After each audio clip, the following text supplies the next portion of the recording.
Cyber నేరాలపై ETV ఈనాడు ఆధ్వర్యంలో కామారెడ్డిలో Shri Sandipani degree కళాశాలలో విద్యార్థులకి అవగాహన సదస్సు నిర్వహించారు.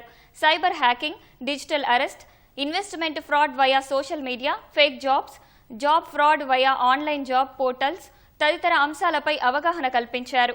వాహనాలు నడిపే సమయంలో తీసుకోవాల్సిన జాగ్రత్తలను కామారెడ్డి పోలీసులు కళా బృందం ఆధ్వర్యంలో విద్యార్థులకి ఆటపాటల ద్వారా అవగాహన కల్పించారు.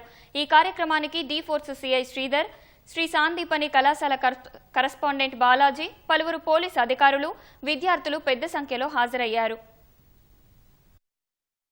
మీరు వాడుతున్న ఫేస్బుక్, వాట్సాప్ ఇవన్నిట్లో ఏదో రకంగా మీ ఫోటోస్ ఏదో హ్యాక్ చేసి దాన్ని మార్ఫింగ్ చేసి మళ్ళీ మీకే ఆ ఫోటోలను పంపించేసి మిమ్మల్ని బెదిరించి మీ పేరెంట్స్ దగ్గర డబ్బులు తీసుకోండి లేకపోతే ఇంకేదన్నా చేయండి అని ఇట్లా బెదిరియడాన్ని ఇవి నాన్ ఫైనాన్షియల్ సైబర్ క్రైమ్ అంటారు. ఫ్యూచర్లో మీకు ఎటువంటి ఇబ్బంది కాకుండా చూసుకోవాలని నా యొక్క విన్నపం.